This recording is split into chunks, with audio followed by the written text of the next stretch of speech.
Michael, so we will now turn it right back over to you. You can tell us a little bit about what you've seen in your practice and how is Web3 and decentralization, how is that affecting IP rights holders? Yeah, so all really good points that Leo makes, and he actually describes Web3 as opposed to using it as a buzzword, which a lot of people are, right? A lot of people are using Web3 as a buzzword, metaverse as a buzzword, without really understanding what it is. So one of the big elements of Web3 in my mind is this ownership element. You own materials. And so decentralization is basically the concept of you don't have a top-down system of so Web 2 would be something associated with, like, you post on Twitter, it completely lives on Twitter. You don't necessarily own the content, you're just using the platform to post your material. Whereas on Web 3, you would have your own outlet, either your own domain or your own materials. But that Web 3 element and that decentralization element starts to put ownership in each individual person's hands of various bundles of IP rights. And it also, to Leo's point, it starts to evaporate the geographic borders. That's troublesome for two different reasons, right? IP holders, IP owners are going to want to jealously and aggressively protect their brands. And the way they do that is on the current landscape is on a, like Professor Morris said, country by country basis. So same thing as patents, trademarks are on a country by country basis. So if you have your trademarks registered in the United States, you don't have your trademarks registered in China, then you are out of luck.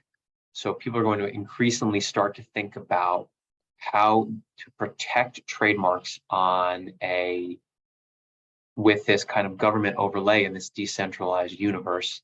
And as we progress into more decentralized universes, how are brand owners going to basically take the existing structure that exists, existing laws, whether it's country-based or whether it's kind of platform-based, and introduce those structures into a decentralized universe, and there will be inherently some pushback. Yeah, that's exactly right. There's definitely friction, and we're seeing that now with some brand owners trying to enforce, new platforms in Web3. And in some instances, in the trademark rights, it seems kind of simple. I think of like StockX and Nike, the Meta Birkin versus Hermes.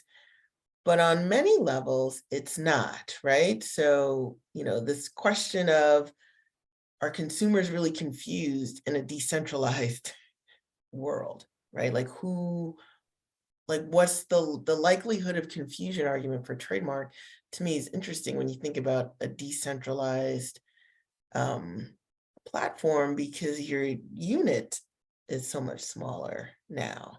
And survey evidence and all the things that we relied on in more of like a Web 2 format, some of it can transfer over and translate well, but others, it's like, I don't know. I mean, unless it's really those users who are savvy enough, like I've never been to wherever this place is for the Meta Birkin bag. So am I considered part of that, group? Would I be confused? Again, law school, hypothetical kind of questions. And then the marketplace, to Leo's point, like all of those transactions are fairly locked tightly within Web3. So if there is a question for you to, pull up your PayPal, where are you? Like, are you really Web3, or is this really Web2, Web3 kind of connection? I think they're fascinating questions. I understand how brands are being territorial and filing now, metaverse type trademark use applications, because it's not clear whether the existing applications that they have for what we would call brick and mortar Web 2 commercial transactions would necessarily govern what happens in Web 3.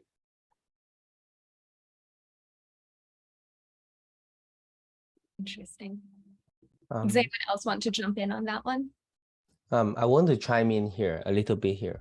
In our IP law, we actually said that the ownership of a particular copyright must be human, right? Yes. And then in the blockchain world, we now have robot, in some sense, is a smart contract, owning the asset or owning the right of a certain kind of asset or owning a creations as well. They're actually making the whole thing really, really muddy. I can consider this is a bug of our existing system. Yeah, so it's interesting.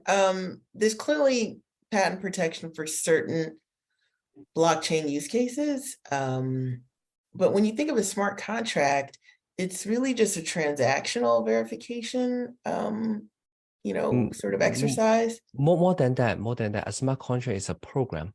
Okay, right? It's a program. You can consider in some way they can do something that very explicit, but it depends on the input. It depends on what you observe. In some way that on the blockchain, we have very explicit ownership system.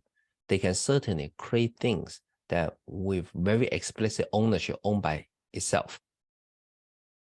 Exactly. So those programs in and of themselves, the likelihood, and I'm going to say likelihood because I don't know this 100%, of someone being able to claim a monopoly right through a patent for that is low, right? So you're going to have multiple players. What they're going to protect under any intellectual property doctrine will be the use of that in some overarching commercial scheme, right? I'm using smart contracts, blockchain, for a method of doing or processing something else within my healthcare business model or within some other bigger medical device, kind of thing. We have a very, well, the law is changing, but we have now sort of corrected on business method patents in the USPTO. So you can't just more generically protect sort of business methods, the method of doing this, using a smart contract, blah, blah, blah, where it's too vague and not tied to something with a little bit more specificity or a direct device application. So that's not to say, because I'm sure someone's going to find something that's more broad, that's not to say that there could be some IP right out there that covers something more broadly. What I'd like to see is what happens when that patent is enforced and people start poking holes at it. So one of the sort of ways that IP law is either, depending on how you look at it, either not keeping up or nascent in a way that's permissible, because we want people to build on these platforms and not lock it up in terms of ownership to one or two entities.